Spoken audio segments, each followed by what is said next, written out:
Bonjour et bienvenue, je suis Youssef Madeh et dans cette vidéo, on va découvrir ensemble la partie structure de base, plus précisément les variables.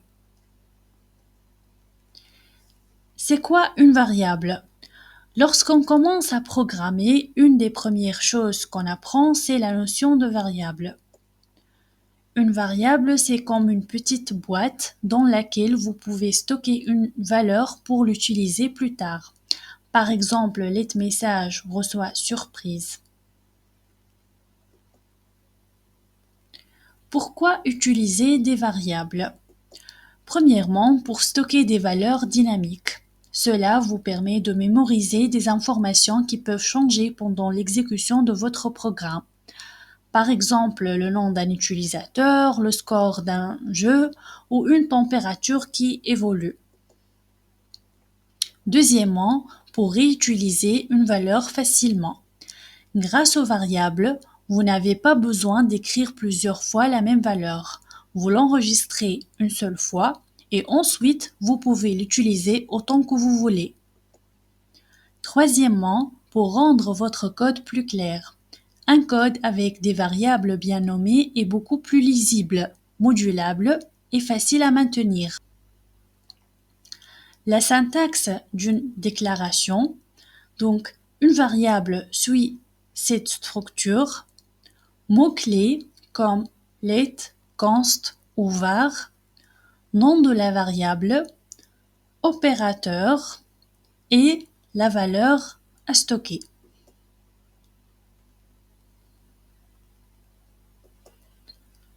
Ne jamais déclarer des variables sans var, let ou const.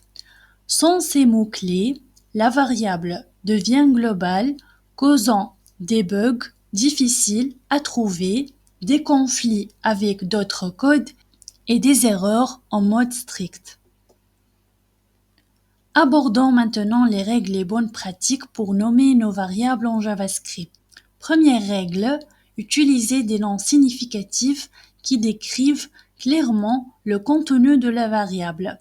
Par exemple, let âge utilisateur reçoit 25, c'est clair et explicite. Par contre, let a reçoit 25, c'est trop vague.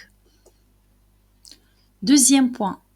En JavaScript, nous suivons la convention camel case. Cela signifie que le premier mot commence par une minuscule. Les mots suivants commencent par une majuscule. Pas d'espace entre les mots. Troisième règle, les caractères autorisés et interdits. Ne jamais commencer par un chiffre. Pas d'espace. Seuls les caractères spéciaux comme tiret-bas et $ sont autorisés. Enfin, n'oubliez pas qu'il existe des mots réservés en JavaScript que vous ne pouvez pas l'utiliser comme nom de variable. Par exemple, var, for, while, if, else, etc. Voilà pour cette vidéo. J'espère que c'était clair et utile. Au revoir.